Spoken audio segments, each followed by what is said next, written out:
a comenzar compartiendo pantalla inmediatamente y vamos a irnos a la unidad número 4, que es la unidad sobre cálculos, ecuación y composición química. Esa es la que hemos tenido que trabajar para el día de hoy, que ha resultado ser particularmente larga, porque obviamente son muchas cosas las que hay que tomar en cuenta. Pues trataremos de trabajar lo más posible hoy y luego entonces para una reunión mañana, que puede ser perfectamente mañana, pues trataremos de finalizarla. Lo primordial, lo principal en este caso, jóvenes, les voy a pedir que para que cuando vuelvan a ver este video, tienen que tener una calculadora científica en sus manos. Reitero, para este parcial que van a tomar al final de esta unidad de trabajo, que incluye la anterior, la 3 y la 4, pues ustedes tienen que tener, reitero, una calculadora científica. No tiene que ser una supercalculadora. Generalmente esas calculadoras tipo Casio, grises, que andan por ahí, pues son más que suficientes. Realmente las calculadoras no son científicas, sino se les llama en realidad calculadoras con funciones trigonométricas. Nosotros las vamos a utilizar fundamentalmente para unos valores en notación científica que vamos a tener que introducir. Así que si usted tiene una en sus manos ahora, trate de conseguirla, por favor, porque la vamos a necesitar ahora. Entonces comenzamos inmediatamente con lo que es la primera parte de esta unidad, que trata sobre conversiones. Esta unidad número 4 tiene 4 partes y yo haré lo posible por presentarles hoy las primeras 2. Entonces, lo que vamos a tratar el día de hoy es eso que está ahí, los conceptos de masa molecular y masa molar, el número de Avogadro, cálculos del número de moles de átomos y del número de moléculas. Hablaremos sobre leyes químicas, leyes de Lavoisier, de Proust, equilibrio de ecuaciones por tanteo. Al final trataremos esto que es la composición porcentual y luego de hablar de las ecuaciones por tanteo trabajaremos sobre el tema de la estequiometría. Muy bien, entonces vamos a dar inicio a nuestro trabajo del día de hoy. Miren, lo primero es que hoy necesitamos referirnos a una serie de conceptos que tienen que estar claros, porque obviamente lo vamos a utilizar un poquito más tarde. Lo primero que necesitamos saber es el concepto del peso o masa atómica de un elemento. ¿Qué es el peso atómico o la masa atómica?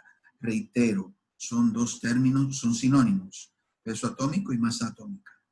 Bueno, algo que veíamos en la unidad número 2 es que el peso atómico o la masa atómica de un elemento es el promedio de los números de masa expresados en UMAS. Recuerdan lo que quiere decir UMAS, ¿verdad? Unidad de masa atómica, de todos los isótopos conocidos de ese elemento. Ese es el valor de peso atómico o masa atómica que ustedes van a encontrar en la tabla periódica. Por ejemplo, si vamos a buscar la masa atómica del hidrógeno, vamos a ver que es una UMA. En realidad es 1.0079 o 1.008, dependiendo de la tabla que usted revise, pero como esto es un promedio, recuérdense que en algún momento en clases yo llegué a decirle esto de manera presencial, esos valores los íbamos a utilizar redondeados a la unidad más próxima. Por lo tanto, para el hidrógeno, reitero, la masa atómica es una UMA. Para el oxígeno es 16, para el sodio es 23, para el cloro 35, para el cobre 64, para el azufre 32, el calcio 40 y el fósforo 31. Esos que están ahí son simplemente ejemplos, ¿ok? Entonces, eso es el peso atómico de un elemento. ¿Por qué yo traigo eso que ya nosotros hablamos en la unidad número 2? Porque vamos a necesitar eso ahora. Vamos a calcular, lo primero que vamos a hacer a calcular en esta unidad número 4 es la masa o el peso molecular de un compuesto. ¿Y qué es esa masa o peso molecular de un compuesto? Bueno, pues es la suma de las masas atómicas de todos los elementos presentes en su fórmula. Eso, obviamente yo lo digo fácil, pero yo creo que se entiende mejor si vemos algunos ejemplos. Imagínense ustedes que yo les preguntara en un examen algo como esto. Determine la masa o peso molecular de los siguientes compuestos. Y les preguntara, por ejemplo, por el cloruro de sodio. Si usted se fija, el cloruro de sodio está formado por un átomo de sodio y uno de cloro. La masa atómica del sodio dijimos que eran 23 UMAS, mientras que la del cloro es 35 UMAS. 23 más 35 me da 58. Entonces, el peso molecular del cloruro de sodio es simplemente 58 UMAS. ¿Está claro? Si hay algún tipo de duda, pues pueden formularla ahora. Vamos a seguir viendo unos ejemplos, porque obviamente no siempre usted va a tener un ejemplo tan fácil para determinar la masa atómica como la masa molecular, como el cloruro de sodio. Imagínense ustedes que yo les pida la masa molecular o el peso molecular del agua. Bueno, vamos a ver qué tiene el agua. El agua tiene, según esto, 2 átomos de hidrógeno y tiene 1 de oxígeno. Me voy a la tabla y busco la masa atómica del hidrógeno, que es 1 UMA. Pero como en la molécula hay 2 átomos, se ve, ese valor tengo que multiplicarlo por 2. Y a eso le sumaré la masa atómica del oxígeno, que según la misma tabla es 16.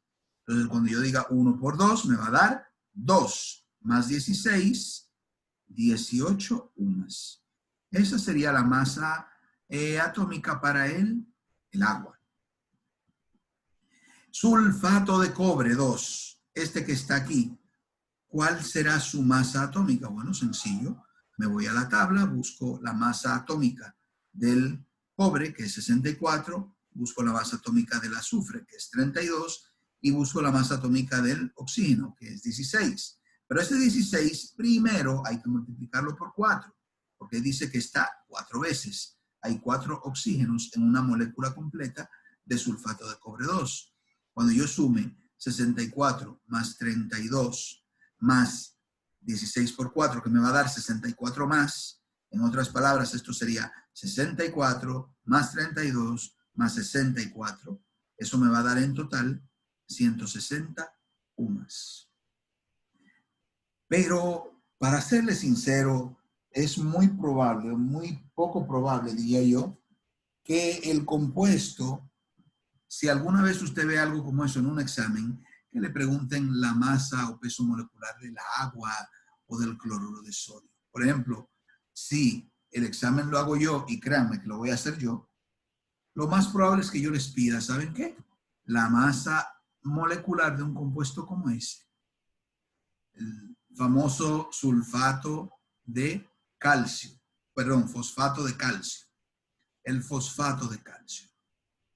¿Y cómo nosotros haríamos algo que aparentemente es tan difícil como esa? Sencillo, utilizando las mismas reglas que hasta hace un momento hemos visto. ¿Qué voy a hacer? Vamos a ver cómo está aquí planteado. El calcio tiene masa atómica 40, el fósforo tiene masa atómica 31 y el oxígeno 16. Eso lo sabemos. Ahora bien, según esta fórmula, en una unidad de esta estructura, ¿verdad?, del fosfato de calcio, pues tendríamos 3 átomos de calcio. Por lo tanto, esa masa que es 40 hay que multiplicarla por 3. El fósforo es verdad que es 31, pero ahí no hay un solo fósforo. Un fósforo que hay ahí en realidad va multiplicado por ese 2. Aparece 2 veces en total. Por lo tanto, el fósforo, la masa del fósforo hay que multiplicarla por 2. Y finalmente el oxígeno, cuya masa es 16, eso es cierto, pero el oxígeno hay que multiplicarlo. Fíjense que aquí hay un error interesante. Miren cómo se me escapó ahí el número a mí. Yo puse 4 al digitarlo. Probablemente la noche, muy de noche ya, con mucho sueño, pero no es 4 lo que va. Es 4 por 2. Es 8. Sin embargo, creo, si yo mal no recuerdo, que el valor está bien. Yo no hice la suma, me recordé del valor de la masa molecular del fosfato de calcio y simplemente la coloqué ahí. Pero reitero, ahí no va un 4, sino que va un 8. Resultado de multiplicar 4 por 2 para el oxígeno. Esa sería la masa atómica para este elemento. Entonces, una vez que ya hemos hecho eso, vamos a... Permiso, profe. Repita, por favor, ese pedazo del 8 que no entendí. Ok, lo que yo quiero decir es que, ¿ves ese paréntesis ahí? Ese paréntesis quiere decir que todo lo que está ahí adentro está duplicado o está multiplicado por el número que esté fuera. A veces es 2, puede ser 3, puede ser 2 o 3. Por ejemplo, en este caso es 2. Quiere decir que no hay un solo fósforo, sino que en realidad hay 2. Ahí dentro del paréntesis dice 4, pero en realidad es el doble de esa cantidad. 4 por 2, 8. Y yo estoy diciendo que en la fórmula yo cometí un error. Deben ver si puedo hacerlo, corregirlo ahora mismo. Y el que desee puede realizar la operación para que vea que en realidad eso es lo que tiene que resultar. Ese es el resultado que debe obtener. Vamos a ver ahí. Por eso es ese 8. Resultado, reitero, de 4 por 2. ¿Ok? Muy bien. En realidad, esto que yo estoy dándoles ahora es una preparación para algo más importante, que vamos a ver un poco más tarde. Ahora vamos a pasar a una situación que es muy común para nosotros. Y esa situación tiene que ver con el uso de unidades de medida. Frecuentemente, escribí yo ahí, expresamos cantidades mediante términos que representan un determinado número de unidades. Por ejemplo, si yo les digo a ustedes que del laboratorio, de mis estudiantes de laboratorio, aprobaron en total 3 decenas, yo me imagino que usted entendería qué cantidad de estudiantes yo les estoy diciendo que aprobó el laboratorio. Saben que es una decena, ¿verdad? Una decena se refiere es una palabra que expresa un conjunto de 10 unidades. Ustedes de seguro han escuchado hablar de docenas, ¿verdad? ¿Saben qué? Esto significa 12 unidades. Es un conjunto de 12 unidades.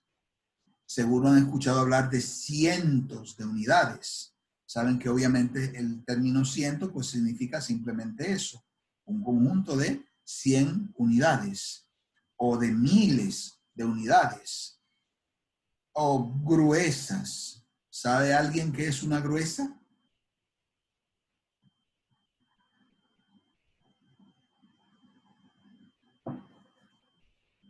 No sabe nadie lo que es una gruesa. Ok, una gruesa, el hecho de que usted no sepa me dice que probablemente no hay dentro de ustedes muchos comerciantes. Una gruesa es una docena de docenas, o sea, 144 unidades. Yo digo eso, que puedo decir que no habrá muchos comerciantes entre ustedes, porque por ejemplo en los colmados, en las bodegas, generalmente hay un sinnúmero de cosas que a nosotros nos las venden por unidad, pero que al colmadero, al pulpero, pues se la venden por gruesas, como son los cepillos dentales, los pinchos para el pelo, ¿qué más? Los lapiceros, los lápices, las borras, en ocasiones los cuadernos, el papel higiénico, la pasta dental, un sinnúmero de cosas no viene en unidades, no se los venden por unidades, sino que se los venden por gruesa.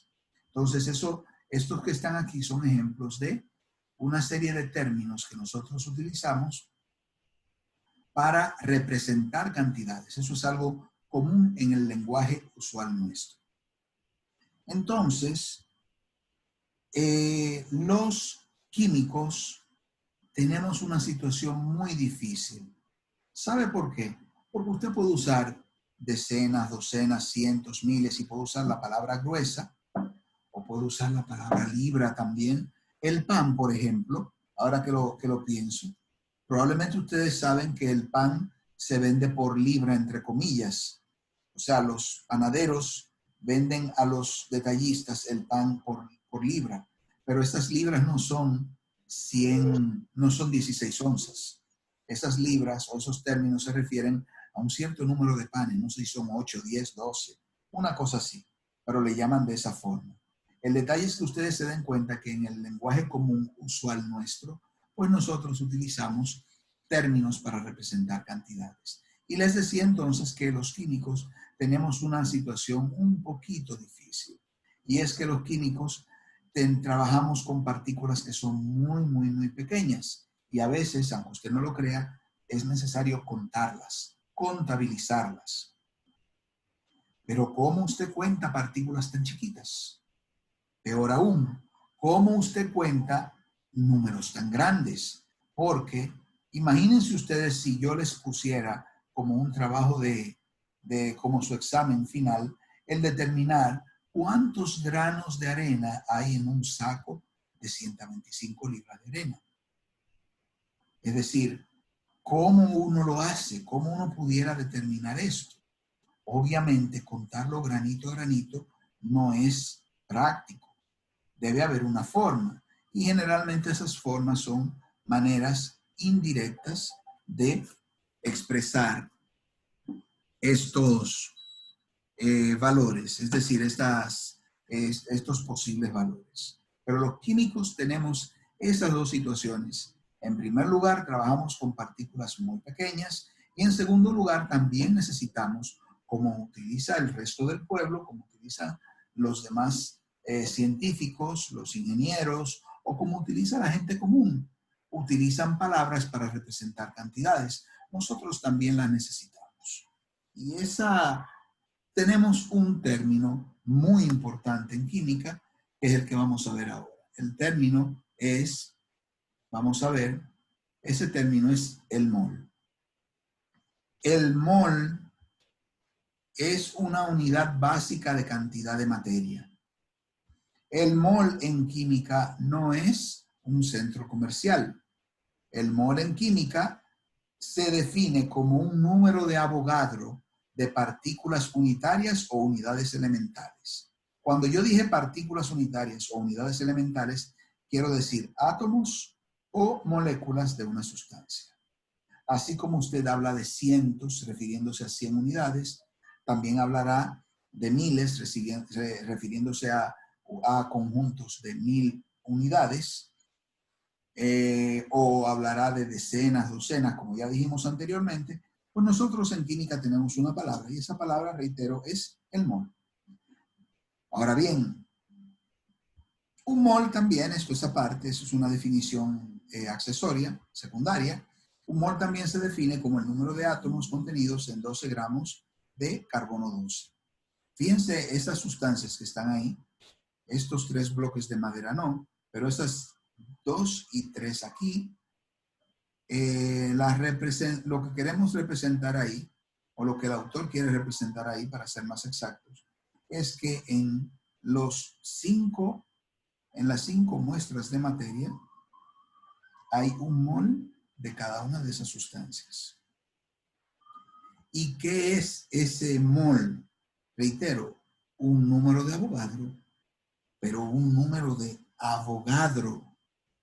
¿Y qué es eso, el valor del número de Avogadro? Bueno, pues vamos a verlo ahora. Miren, el número de Avogadro es un valor muy grande. Es una constante físico-química. Y se denominó así en honor a un químico de origen italiano llamado Amadeo Avogadro, responsable de una de las leyes, famoso por una de las leyes de los gases. Ese número, reitero, es un valor muy grande. Si usted lo escribe en notación científica, pues sería este número que está aquí. 6.02 por 10 a la 23. Si usted no entiende qué tan grande es ese número, pues vamos a colocarlo en notación decimal, que sería eso que está ahí. 602 seguido de 21 ceros. 3, 6, 9, 12, 15, 18, 21. 21 ceros. Como usted puede ver, eso es un número increíblemente grande. Para tener una idea de cuán grande es ese número, yo le voy a presentar aquí varios ejemplos. Uno de esos ejemplos es el siguiente. Miren, si hubiese un mol de granos de arena fina en la Tierra, lo cual quiere decir que no lo hay, esa cantidad de granos de arena serían suficientes para colocar sobre toda la superficie emergida de la Tierra. Cuando hablamos de superficie emergida, quiere decir sobre donde quiera que haya tierra, una capa de arena de medio metro de alto en todo el planeta. O sea, estamos hablando de una superficie increíblemente grande, cubierta por una capa de arena de medio metro de alto, si hubiese un mol de granos de arena. Si usted quiere entender con otro ejemplo, miren ese que está ahí.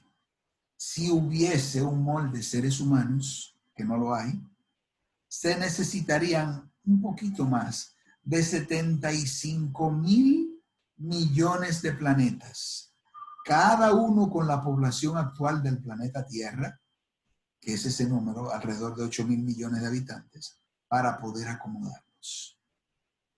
Eso da una idea de cuán grande es este dichoso número. Ese es otro ejemplo. Si tuviéramos un mol de monedas de un peso, un simple peso que probablemente usted tiene ahora mismo en sus bolsillos, si en lugar de un peso usted tuviera un mol de estas partículas, de estas monedas, y pudiera colocarlas una encima de otra sin que se cayeran, podríamos construir, miren cuánto, 1 por 10 a la 12. O sea, 1 millón de millones de pilas o columnas de pesos desde la Tierra hasta la Luna. Hay una distancia promedio de alrededor de 886.000 kilómetros entre la Tierra y la Luna. Fíjense qué gran cantidad de monedas sería eso. O pudiéramos hacer eso que está ahí. Si hacemos una sola columna, una solita con todas, en lugar de hacer ese viaje de columnas, miren lo que dice aquí. Haríamos esa columna, iría desde la Tierra hasta quién sabe dónde. La distancia total sería 306 millones de veces mayor que la distancia entre el Sol y Plutón. Mírenlo ahí, el viaje de kilómetros. Eso es alrededor de 5.870 millones de kilómetros. Y poco más de 45.000 veces la distancia que existe entre el Sol y Alfa Centauri. Es decir, son valores sumamente grandes, los valores a los que estamos haciendo algún tipo de referencia. Entonces, un último ejemplo sería este. Si tuviéramos un molde, el mismo molde de pesos que hemos usado ya, no en el ejemplo anterior, en los dos anteriores, para ser más exactos, y los repartiéramos equitativamente entre los habitantes los que habitamos el planeta Tierra en este momento, y comenzáramos a contarlos a una velocidad de 1 peso por segundo, a todos nos tomaría alrededor de 2.386.161 años completar de contar. Porque ese es un valor, reitero, increíblemente grande cuando hablamos de partículas tan pequeñas. Entonces, un mol es una cantidad muy grande, pero es necesario en química. ¿Ustedes saben por qué? Porque las reacciones químicas ocurren sobre una base unitaria o molar de átomos y moléculas. Por ejemplo, eso es una fórmula química. ¿Saben qué significa? Que 2 moléculas de hidrógeno funcionan con una. El 1 no se marca, pero está ahí presente. Una de oxígeno para producir 2 moléculas de agua. O sea, ese es el significado real de estos valores que, reitero, aparecen de esa manera. Pero uno puede representar un átomo o dos aquí, o puede representar moles también, porque esto puede representar moles. Pero contar las partículas, señores, es prácticamente imposible. Por eso necesitamos algún tipo de cálculo indirecto que nos ayude. Y ese cálculo, vamos a ver aquí. Fíjense que dice que es imposible contar moles de átomos o moléculas. Yo no puedo contar un mol de átomos o de moléculas de ninguna sustancia. No terminaría nunca. Sin embargo, la definición del mol, no la segunda, la primera definición que vimos, establece algo importante. Un mol de cualquier sustancia, oigan bien, es numéricamente igual a la masa atómica si la sustancia es un elemento o a la masa molecular si es un compuesto. La única diferencia es que tiene que estar expresada en gramos. Por ejemplo, miren ahí, un mol de átomos de hierro contendrá ¿cuántas partículas? 6.02 por 10 a la 23 átomos de hierro. ¿Y cuánto pesará? 56, pero en lugar de UMAS, gramos. ¿De dónde me inventé ese 56? No me lo inventé. Ese 56 es simplemente la masa atómica del hierro. Eso ocurrirá con un metal o con un elemento individual. Ocurre lo mismo con los átomos de sodio. Un mol de átomos de sodio contiene 6.02 por 10 a la 23 ¿qué? Átomos de sodio. Y su masa es de 23 gramos. ¿De dónde salen esos 23 gramos? Pues salen de la masa atómica del sodio. Y un mol de moléculas de hidrógeno, bueno, contendrán 6.02 por 10 a la 23 moléculas de hidrógeno y tendrán una masa de 2 gramos. ¿De dónde salen esos 2 gramos? De sumar las masas atómicas del hidrógeno. 1 más 1 me da 2, pero en lugar de UMAS yo le coloco la palabra gramos. Esos valores son, eso que está ahí es lo que se conoce como masa molar. Seguimos con los ejemplos.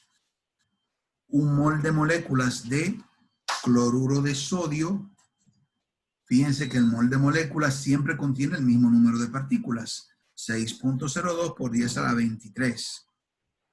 Pero ese mol de moléculas, ¿cuál será su masa? 58 gramos. Yo nunca en la vida podré contar 6.02 por 10 a la 23 moléculas de cloruro de sodio. Pero lo que yo sí puedo hacer en el laboratorio es pesar 58 gramos de sal. Y en 58 gramos de sal, yo estoy plenamente o razonablemente convencido de que tengo que alrededor de un mol de moléculas de la sustancia. Lo mismo pasa con el agua. Agua, ¿verdad? Un mol de moléculas, 6.02 por 10 a la 23. Pero, ¿cuál es la masa de ese mol? 18 gramos. Porque está independiente de eso. El número de partículas es el mismo, pero el valor en masa depende de lo que usted esté sumando. Una docena de lápices no puede pesar lo mismo que una docena de carros, pero tiene el mismo número de unidades, ¿ok? Entonces a eso nos referimos. Pues eso que acabamos de ver nos permite convertir cualquier cantidad de sustancia, sea elemento o compuesto en gramos, a moles o a su correspondiente número de átomos o moléculas y viceversa. Para eso es necesario conocer la masa atómica en el caso de un elemento, la masa molecular en el caso de un compuesto o el número de partículas utilizando una serie de factores de conversión que vamos a ver ahora. Vamos a pasar en primer lugar, esa es la primera parte, a la conversión de gramos a moles. Aquí lo que vamos a ver son algunos ejemplos. Yo les voy a mostrar ejemplos para que ustedes puedan entender cuál es la lógica que se ha utilizado para resolver o para contestar algunas preguntas que aparecen. Vamos a ver aquí. Miren, es posible determinar cuántos gramos hay de una sustancia en una cantidad de moles o al revés, cuántos moles hay en un cierto número de gramos de una sustancia. Para eso utilizamos una relación que aparece a continuación, que es esta. Un mol de cualquier cosa es igual a la masa atómica. Si esa cosa es un elemento, sería la masa atómica. O la masa molecular. Si esa cosa es un compuesto, pues sería la masa molecular. Pero tienen que estar en ambos casos expresada en gramos, no en UMAS. Y esa masa atómica y ese valor, perdón, es lo que se conoce como la masa molar de la sustancia. ¿Qué es la masa molar de una sustancia? La masa de un mol. La masa de 6.02 por 10 a la 23 átomos o moléculas de esa sustancia. Entonces, continuamos. Aquí existe una serie de recursos. Es la realidad. Que se pueden utilizar para determinar. Fíjense aquí una relación que hay entre la masa de la sustancia de una sustancia en gramos, el número de moles y la masa atómica o molecular en gramos también. Este triángulo es interesante porque este triángulo me permite saber que con una de las cosas, como yo calculo las otras dos. Por ejemplo, si yo quiero saber cuál es el número de moles, simplemente aquí me dice que debo dividir la masa de la sustancia, cuyo número de moles yo quiero saber, divido esa masa de la sustancia entre la masa atómica o molecular del compuesto. Si yo por mi parte quiero saber cuál es la masa atómica o molecular de un compuesto, pues yo puedo simplemente dividir la masa de la sustancia entre el número de moles. O, por último, pudiera también ser que yo necesite conocer la masa de la sustancia. Si necesito conocer esta, entonces, ¿qué haré? Multiplicaré estas dos. Una al lado del otro significa multiplicación. Una encima de otra, pues significará división, ¿ok? Entonces, este es uno de los métodos. Memorizar eso y ver, pedirle honestamente suerte al Señor. En lo personal, yo prefiero utilizar otro método. Un método que, para serles sincero, pues mucha gente cuestiona. Yo uso ese método no porque, más bien por la costumbre, pero es un método que puede funcionar también y es el método de la regla de 3. Es decir, la regla de 3 es una relación en las proporciones. Si A es a B y C es a X, ¿a qué será igual X? Bueno, pues para encontrar el valor de X, yo multiplico, yo uno con diagonales, estos dos con estos dos. Y X, ¿a qué va a ser igual? Al producto de este por este, dividido entre el que acompañe a X. X puede estar ahí, puede estar aquí, puede estar ahí, puede estar ahí abajo. Aquí arriba, perdón. Pero donde sea, cuando usted haga este cruce para determinar el valor de X, el que acompaña a X es el denominador. Esa es la realidad. Y fíjense cómo aquí podemos despejar. Podemos decir X es igual a B por C sobre A.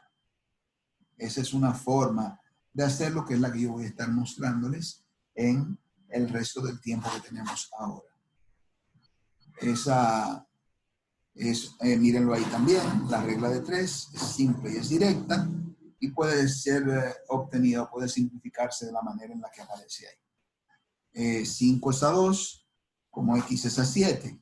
¿A qué será igual X? Bueno, pues yo multiplico estos dos y el que acompaña a X para abajo va. Va como denominador. ¿Ok? Entonces, aquí hay un ejemplo que pudiéramos utilizar. Ese es un ejemplo que encontré que podemos perfectamente utilizar. Imagínense ustedes que yo les pregunte, ¿cuántos gramos de sodio hay en 1.85 moles de sodio?